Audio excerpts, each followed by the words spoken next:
The baby no one expected. She felt a sharp pain in her stomach. So sharp it made her drop the coffee mug she was holding. It shattered on the kitchen floor, the sound echoing in her small apartment like an alarm. For a moment she froze, clutching her abdomen. Then another wave hit deep, twisting, almost unreal. God, what is this? She gasped, sliding to the floor. Her name was Emily Carter, 27 years old, an assistant librarian in Portland, Oregon. Her life was quiet, almost invisible. Books, tea, and silence were her best friends. She didn't date much, didn't party, didn't believe in chaos anymore. Not after what happened 3 years ago. She had promised herself she'd never let life get messy again. But that night, sitting on the cold tiles, pain clawing through her stomach, Emily knew something was wrong, terribly wrong.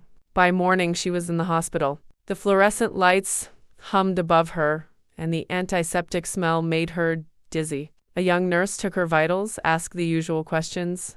Any allergies? Any history of stomach ulcers? When was your last period? Emily frowned. Maybe 2 months ago. I don't really keep track. The nurse gave her a curious look but smiled. We'll run some tests. Emily lay back on the bed, clutching her phone. She texted her friend Lily at the hospital. Bad stomach pain? Don't freak out. Minutes turned to hours. A doctor finally entered, a woman in her 50s with kind but serious eyes. Miss Carter, she began, we've run some scans. We found something unexpected. Emily's heart stuttered. What do you mean? The doctor hesitated. You're pregnant. The words didn't make sense. They floated in the air, heavy and absurd. Emily blinked, then laughed, nervous and confused. No, that's impossible. I can't be. But the doctor's expression didn't change. The ultrasound confirms it. You're about 10 weeks along. Emily's breath caught in her throat. 10 weeks? She felt the room tilt slightly. The lights above blurred. No, she whispered, shaking her head. There must be a mistake. There's no one. Miss Carter, the doctor said softly, the scan doesn't lie. But Emily's mind screamed, it has to, because she hadn't been with anyone.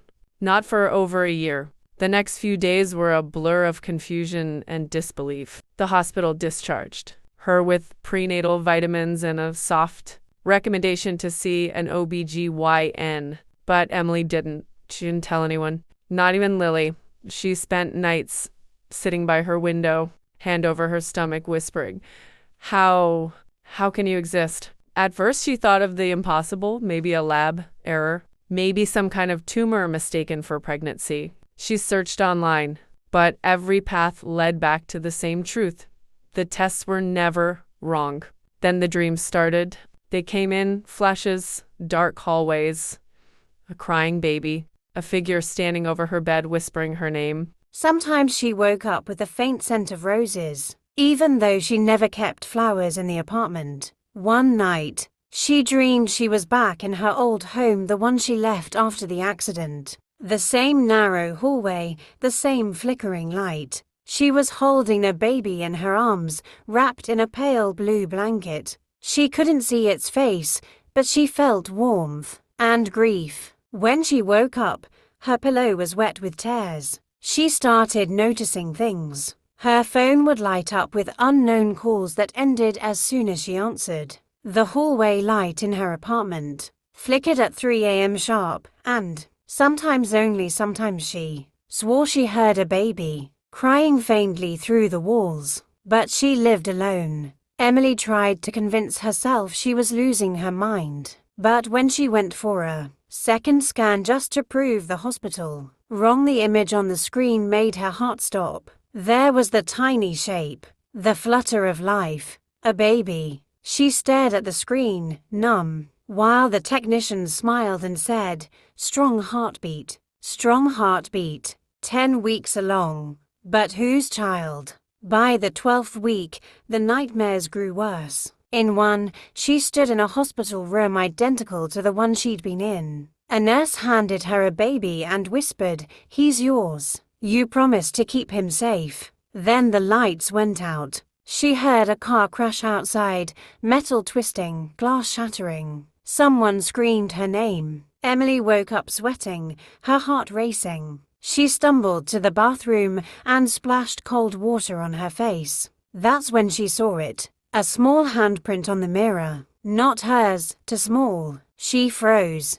The print was clear, faintly smudged as if made by a child's fingers. She backed away, whispering, "No, no, no." By morning, it was gone. She decided to visit her old hometown, a place she hadn't seen in 3 years. A place she swore she'd never return to. The drive to Evergreen Falls was long and heavy. The closer she got, the more her chest tightened. Every road sign felt like a warning. She stopped by her childhood home, now abandoned. Shutters closed, the garden wild. Memories flooded her. Her mother's laughter, her father's old pickup. The sound of thunder the night everything went wrong. 3 years ago, Emily was in a car accident. She was driving home from work when a child suddenly ran into the street. She swerved, hit a pole, and woke up in the hospital. Days later with a concussion and no memory of what happened next. The police said the boy, 5 years old, didn't survive. His name was Ethan Rowe. His mother had sat by his grave for weeks, people said. A quiet woman who never spoke again. She moved away not long after. Emily had tried to move on too, but the guilt never left. Now, standing in front of that same house, Emily whispered, "I'm sorry." The wind carried the scent of roses. That night, she checked into a small motel outside town. She couldn't sleep. The baby kicked for the first time, soft, like a ripple. Tears filled her eyes.